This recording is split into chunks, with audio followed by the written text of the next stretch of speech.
Welcome back to the Batuta Advocate radio show. You're joined today by myself, Clancy Overall, editor and editor-at-large, Errol Parker. How are you, Errol? Great to be here.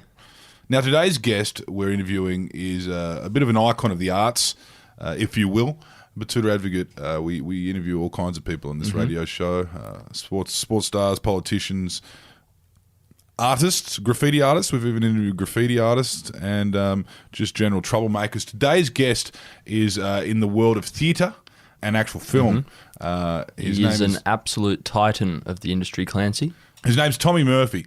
He's a Sydney-based Australian playwright, screenwriter, adapter and director. He's behind the play and movie Holding the Man, which you might know if you are a big fan of AFL football.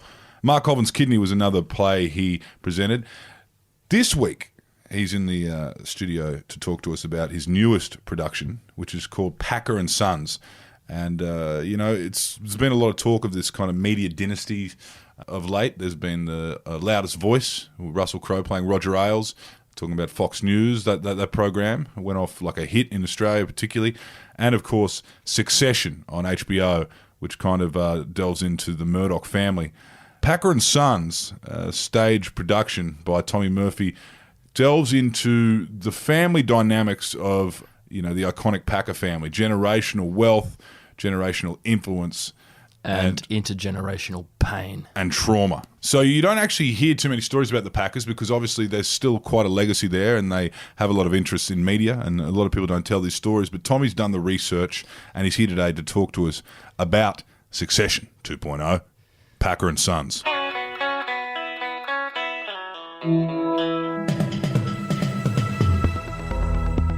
You're listening to Errol Parker and Clancy Overall, editors of the Batuta Advocate on Desert Rock FM. Well, welcome back to the Batuta Advocate radio show, recording live from Baxter Booth studios here in downtown Batuta.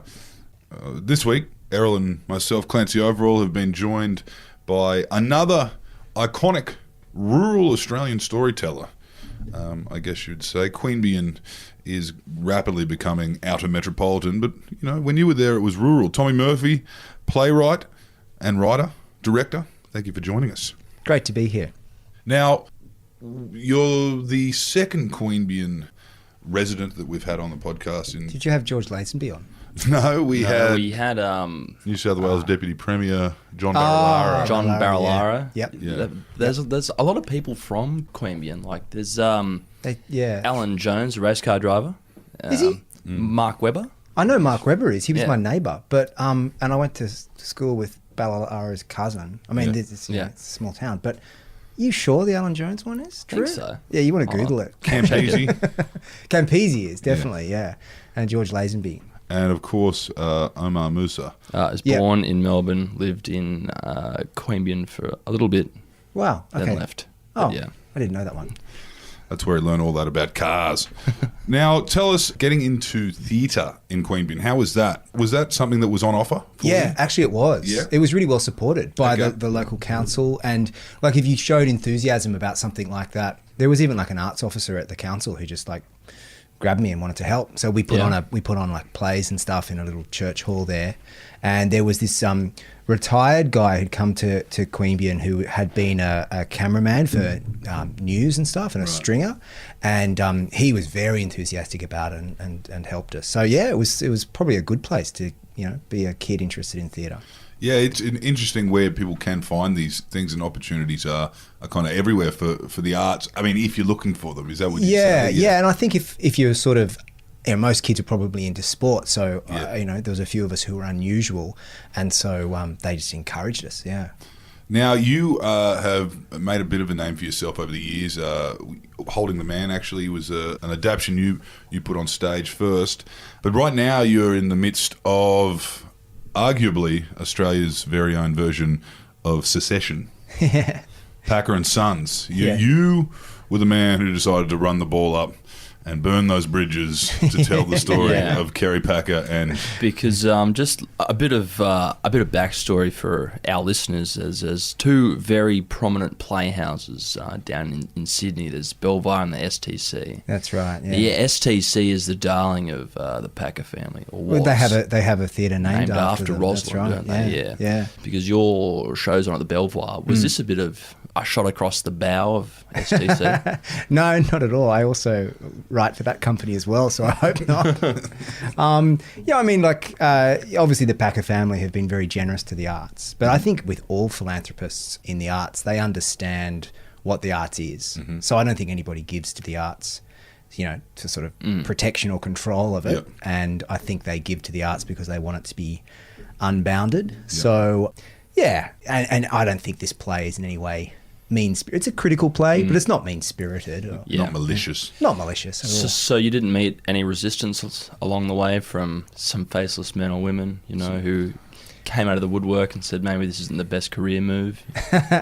Not as... I mean, look, we had to be obviously, you know, careful. We have to make sure that we're telling the truth or that when we're doing the things that you need to do to tell a good story in the theatre, you know, sometimes you have to merge some things. You have to elide time and place a little bit, and you also have to imagine what was said in rooms that you didn't have access to. Yeah. But you can do all of that anchored in research, and, you know, we had to be accurate. I don't think we're careful. I think we, but I think that it's truthful. Yeah. Now, you didn't get, obviously, any phone calls from Macau late at night just telling you to drop it, mate? Well, I wouldn't be able to say if I did. But, well, you know, there was a lot of chats with lawyers about our script. How did you go about compiling all of this research? Like, you obviously must have read a few biographies. There are a lot of biographies. I mean, there's great biographies by Paul Barry, by Bridget Griffin Foley, more recently the one by Damon Kitney, which arrived pretty late in the process for me, but I thought was probably the most, well, exposing, accurate portrayal of James that I had come across. And so it sort of affirmed some of the choices that we were making. But more than looking at the published material, I was interviewing a lot of people, spending a lot of time in libraries, and trying to, even though I'm a playwright, trying to be journalistic about it, trying to make every conversation lead to the next conversation. Yep. You know what I found, though, was that people do like to pile on a little bit about the Packers. I mean, sometimes with good reason, and there are a lot of myths about the Packers. I think sometimes the Packers are the best, you know, perpetrators of those myths. Yeah. But there was a lot of fact checking I had to do, and there was more than one person I spoke to who I thought had a bit of an agenda against the Packers. Even a very credible journalist that I thought, no, that doesn't sound right to me. You know, yeah. You might be able to find him on Monday nights on the ABC. No, not at all. No, Paul Barry was very helpful. He was very helpful. Yeah. And I spoke to him a few times. No, I'm indebted to Paul. So where did the spark for this come from? I mean, like it's a pretty controversial thing to do in the art world, is to go after it. I don't know. Some of it's circumstantial for me because I've enjoyed the experience of telling true stories. I like that, combination of something that's got a foot in the camp of documentary or journalism, but then also is a dramatic retelling of a story. So some of my projects have sort of bounced across that, you know, for Holding the Man, Mark Colvin's Kidney, they took true stories. And so this was a natural extension of that. But I also I guess I'm interested in ways that we might hold the powerful to account. It's been interesting to see how this has been received because Packer and Sons isn't a satire, and that's normally what we do with the powerful in Australia. We're so good at, you guys know this, Australians are very good at satire, and that's sort of what I think our first audiences came into the theatre expecting. Yep. And it's a funny play in parts, but there's something darker going on. Yep. So we've become better, and the actors have become better at navigating that. Yep. From when it's never absurd, but it is sort of larger than life and funny. But then it goes to something probably, well, I think you'd call it almost tragedy. Yeah, well, there was, obviously there was the Rupert, and speaking of satire in play, there was the Rupert, the story of the Murdochs. Yeah, so David Williamson's done a play about the Murdochs. Yeah, 4 or so years ago. Yeah, yeah. And the Packers were portrayed in that as, because it was a comedy, as like, you know, these heathen kind of other dynasty that was kind of, you know, the new money. What have you found the differences between those families? Well, we also have the Murdochs Yep. as the rival kingdom that you have to include that story. It's interesting to find out that Sir Frank Packer, Kerry's father, is alleged to have said that Rupert Murdoch is the son he never had. Whew. So there was a rivalry all the way along. And interestingly, when both young Packers, James and young Kerry, try to prove their mettle to their fathers, it's Rupert Murdoch that they go to. So young Kerry wants to try and sell Dad's Telegraph, and he strikes a deal with Rupert at the Hordern Pavilion on the night that he takes him to see a boxing match. It's a real proof of his abilities and his intentions. That was done in the back of the cab, wasn't it? Yeah. I don't do the scene in the back of the car because it was too theatrically restrictive. So we do it at the Hordern Pavilion, and it's sort of ante-room. And then, obviously James, when he has this vision for One-Tell, it's Rupert that he has to go and, get One-Tell. So I'm guessing One-Tell to us, and we often talk about One-Tell on the podcast, is a hilarious moment in Australian, private schoolboy adventures. But I'm sure that was pretty dark as well, what you saw happen between as the boys kind of had their shot at coming out of Dad's shadows and really got bumped back in. That's exactly what they're trying to do. That's exactly what's at stake for those characters. But I think it's important to remember that One-Tell at the start is a pretty good idea. I'd say a very good idea. I spoke to this executive. He won't let me name him, but he was very, very helpful. And he described a moment early on when James Packer pulled out a mobile phone, and I reckon this must have been around 1995. That's when James first invested in One-Tell. But he was saying to his dad and his mates that this is the future, that this is where it's all going to go. And I think that is a really early at that stage was a pretty prophetic idea, and particularly at someone who had control of a television company and knowing that advertising, that a version of the kind of classifieds, and that television would eventually be on small screens like that.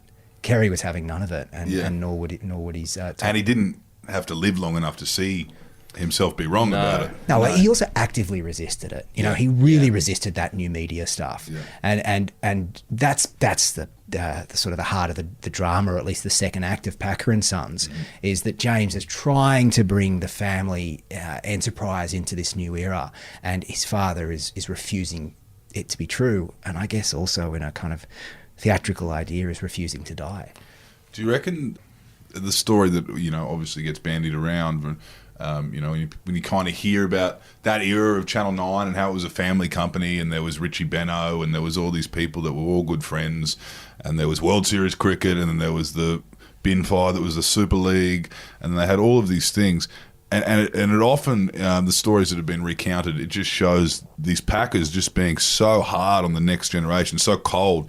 Do you reckon there was a lot of daddy issues, a lot of kind of damaged goods in each generation? Yeah, that's really the idea of this play, actually, that it's a way not only to tell a story about business, but also about an intergenerational brutality, even an intergenerational trauma, I think. Sir Frank Packer was an extremely tough father. He must have thought that it was love, but to be calling his sons fatty and dum-dum, to be punishing them and making them compete with each other. He did things also, which I think is sort of perverse. I spoke to Francis Packer, who is Clyde Packer's son, so he's James's cousin, and would have been heir. He would have been heir. But that Clyde had a falling out with Sir Frank, and he described to me this sort of perverse fathering that Sir Frank had, where he knew what the boys were good at. He knew that that Clyde had an inclination for magazines and was more intellectual, and he knew that Kerry, who was dyslexic, didn't like that side of the business and had an instinct for television. But he made Kerry go into Cleo. He made Clyde be the co-managing director of Channel 9 to make them work for it against what they were naturally. And you see those type of manoeuvres from Kerry towards James as well. Were there any particular horror stories, or not horror stories, you might even have them in from boyhood? You hear these stories about being put on a bus. Yeah, we refer to that one, that legendary one. So what happened there, and what generation was that? So that's Kerry was sent back to Geelong from Sydney when he forgot a tennis racket. Yeah. And he was made to travel all of that way to teach the boy a lesson. I've also heard another one about James. Yeah, It's what's when, that one? When he was at school, his coach told him to put the pads on the rugby post, and he walked back over to the Rolls Royce and he knocked on the window and he got the driver to do it. Oh, I haven't heard that one. And when Kerry discovered that, that was he had hell to pay for that, apparently. Really? No, I hadn't heard that story. Right. The famous one that many people have told, it's in one of Paul Barry's books, but many people have told the story of James being made to face a cricket ball machine, which was a modified baseball pitching machine at, sort of impossible speeds. And, high stakes way to teach your son how to... Yeah. The boy front needs up. to learn. Yeah, yeah. You could tell, what have you kind of... found, did you find yourself, because a lot of people are going to be listening to this now and thinking, oh, poor little rich boys, you know what I mean? Yeah. How do you stop yourself from overly humanizing these elite 1% Australians? My job is to humanize them, Yeah. and that's what we do. And I've had some people sort of, say to me, "How dare you?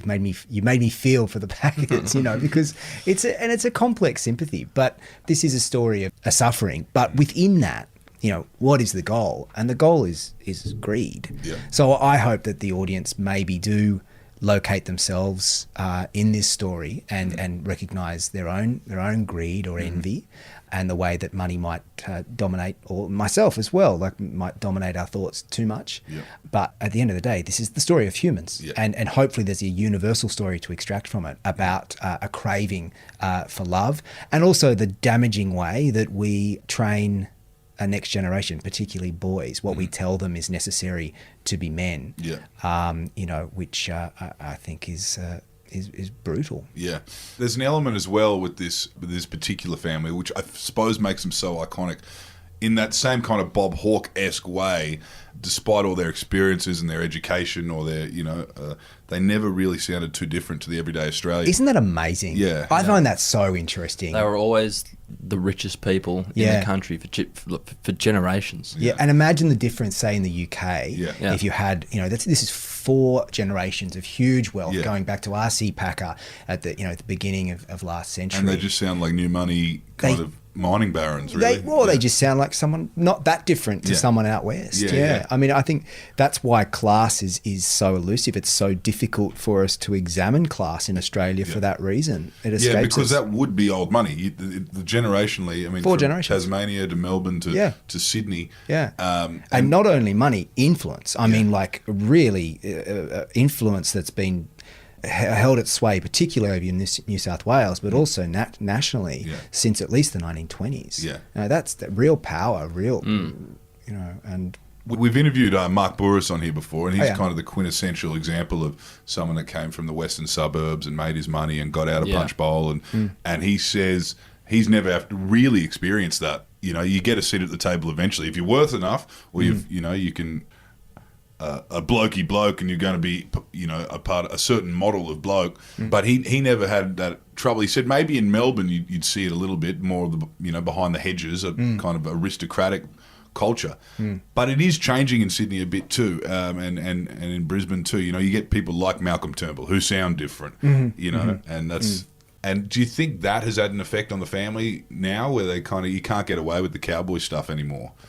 Oh, I don't know, because I think there is still a real fondness for the Packer family, and I think they are still really held in a special regard because of their character, and also for what they have done to sort of shape the nation's character, with the way that we're entertained, the way that we've, and a fondness that we have for a kind of golden age that we see as Australia at its best. It's interesting talking about this idea of blokiness as well, because that really is a subject of the play. I don't think you could have a more supreme alpha male than Kerry Packer, and that's kind of what we wanted to put on stage and make that its most sort of grotesque. As a kid growing up in the 80s and 90s, those, remember those rubbery figures? I kind of, in a way, in my mind, the rubbery figures kind of merged with the real people. And so looking at Kerry Packer as a kid, he's kind of like one of those rubbery figures, just so grotesque. Yeah. Yeah. And alpha male in the sense that also quite pathological. Yeah. He knew when to put his feet on the table. He knew when to cough at you. He knew everything is an expression of power. Yeah. All of that, and the way that people describe what his office looked like, that his chair was effectively this throne, that where he sat was elevated, that he would sort of starve his the people that he was in a meeting with and eat in front of them, that there was a painting of charging elephants and a lion behind his desk. These are big, not subtle, really. No. And you can't really teach that. You need an instinct for it, don't you? You don't learn that in an MBA course or something. No. You learn it being Sir Frank Packer's son. And that heart of Sir Frank keeps on beating in Kerry. I spoke to this executive who described this incredible moment where a very high-ranking executive was sort of being mauled by Kerry for hours, and he was there as a sort of audience to this. And at one point, Kerry caught his eye. The other executive couldn't see it, and he just gave a little wink. And he's just enjoying the performance of it. It's so brutal. Did anyone ever, in your records, tell him to get fucked? It's interesting speaking to people who were told look, there were people that when they took it up to Kerry, when they showed strength back to him, they were respected for that. Absolutely. I'm thinking of another executive from another company that was accused of sort of spending Kerry's money badly, and got a very alarming phone call from him, and just took him to task on the facts and earned his respect. And I heard a few stories like that, that if you dared to take him on, he respected that. But when he spotted weakness, apparently it was horrific to watch. What do you think, say if Kerry had lived a different lifestyle and lived as long as Rupert Murdoch did, without, the burgers and the soft drink and the chain smoking, and the sedentary lifestyle. And the yelling. And the blood pressure and all that would probably contribute to his early death. Where do you think the empire would be now? Well, I don't think you can get the Packers without that feeling of mortality. Yep. And that the story that we tell is definitely about their mortality. Yeah. That there is a ticking clock on being a Packer, that they all feel. R.C. Packer died young. His son, Frank Packer, barely outlived him. All of them, and because of the health struggles that Kerry endured with kind of superhuman strength. But he was a very sick man from his early 50s, really, since that's when the heart attacks began. So they always operated with an awareness that life is short. That's part of being a bit Packer. like the Kennedys, you'd say, with the kind of that's interesting. It's interesting, but that feels more like a curse, whereas this feels like the body letting them down. Yeah, right. Yeah. I mean, if you're a Kennedy, you're just going to get shot or die in a plane crash. Yeah. It does. Now, can you tell us a little bit more about kind of in the backdrop of you releasing this play? We've seen this a couple programs that kind of delve into Australian. Well, I guess you'd say things that Australia's given the Western world and given kind of global democracy, which is the Roger Ailes documentary, The Loudest Voice, which kind of delves a little bit into the Packers, but also media empires. Yeah. And, of course, Succession. Yep. Succession. How have you do you think there's a taste for it now? Obviously, you've just come from a place where you wanted to explore this, but have you timed it in kind of a... Well, there's something in the zeitgeist. We're looking at entitlement, I think. Yeah. We're questioning who has power and who hasn't had to previously question their power. So we're telling stories about that. And I think also, obviously, media is going through such a mammoth reshaping that it's interesting to be looking at the old versions of that and that flux at the moment as well. But particularly, I think the other interesting thing is that we're telling stories about reprehensible people at times as well, that they're not necessarily likable characters. And I find that fascinating as a dramatist. I find people that you don't naturally like, that you might see as other, but be surprised to locate yourself in, is a really compelling way to make a story. Now, had you come out and had you been born 20 years, 30 years earlier, and had experienced kind of ended up in that world, doing what you do in the Channel 9 world, do you think you could have been friends with them? Yeah, absolutely. Yeah. There's part of me that really obviously admires them as well. Yeah, absolutely. well, at some level, there is an incredible intuition and instinct for creating entertainment, for knowing what the populace wanted to see, and Kerry's instincts for that are just incredible. So the everymanness of it all. Yeah, he's famous for sort of being able to boast that he knew the price of chops out in Parramatta and things like that. But I think in the way that he led Cleo and with Ida Buttrose, and also the way that he reshaped Channel 9, he certainly knew about popular storytelling.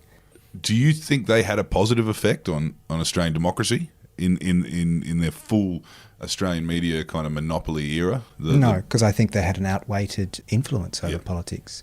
I think that they, so you think of Sir Frank having prime ministers in his pocket throughout all of his reign, and Kerry's very similar. I mean, politicians deferred to them and were frightened by them, and I think that outweighted influence is very problematic. And I think there are very real questions about the process that led to the Barangaroo Casino as well. And those questions are going to be examined soon in a public inquiry. But it's worth asking whether public approval processes that were they hastened, were they skipped? All of those things that we're going to be looking at now are very real questions. So everything leads back to them, I suppose. You could argue the lockout laws in Sydney. You could argue the kind of gambling culture of Australia right now. You could argue, I guess, the state of Australian sport. Well, there's a huge influence by the family. I mean, I think that their move towards gaming was recognising a trend probably that was already happening in Australia, and was smart business. Looking at it, I think it's kind of a pity that the business went from media, television, something that is at the heart of society and probably a good thing for society, to then moving into gaming, which is I think pretty much of an ill on our society. Just quickly before we go, I just want to take it back to your process when you write stories. Once you had all the information together, do you start with a plan and you go back through and you say, all right, this is how the story is going to go, and then you write it? Or do you just kind of get it started, then kind of wade through it and hope you get to the end? A bit of both. And then you replan at every draft as well. And then we looked, even just in rehearsals, we look at every scene and say, so what is this bit doing to contribute to the story, and why is it there? Particularly with a research-based play. There's no point just conveying research to an audience. You've got to ask, what are the characters doing to each other to get what they want, and what is the more deeply felt emotional part of this story, rather than otherwise you just write newspaper articles about one tell or whatever. Yeah. Can you quickly tell us, because there was a pivot? You've kind of spoken about the influence and the new level that Kerry Packer took this dynasty to, and changed Australian media and many facets of it. What happened with Sir Frank and Clyde, the oldest, the heir apparent? The falling out. Yeah. Well, you have to see the play. Yeah. So we my understanding is that after years of sort of brutal fathering, Clyde couldn't have it anymore, and he threatened to leave and then did sort of resign. But I believe that he did that to demonstrate himself essential, and that ploy did not work, because in the meantime, Kerry, showed himself to be resourceful and to be the real leader, and Clyde never got his foot back in the door. There is some of it is contentious, that history. I spoke to people who differ on what Clyde's reasons were for doing that, and whether there was a truce between Sir Frank and Clyde on his deathbed. And in our take on the story, we do state that they did make up, but it was too late, and Kerry was destined to become Australia's richest person. Well, we look forward to seeing it ourselves. We'll be down in Sydney doing a bit of a run around in the next couple of weeks. Thank so you. we'll have to pop in. So that I don't get sued, I should say that the play doesn't cover any of the stuff about Barangaroo. Yeah, all right. When does it end, in timeline wise? What? Well, I could be giving away a little bit of a secret there, but it's look, it spans about half a century. Okay. Yep. So it doesn't go into any of James's recent difficulties. It sort of ends at the turn of the century. It would have been tough to find a Mariah. There's no Mariah in this play. Thanks for joining us, Tommy Murphy. Thanks for having me.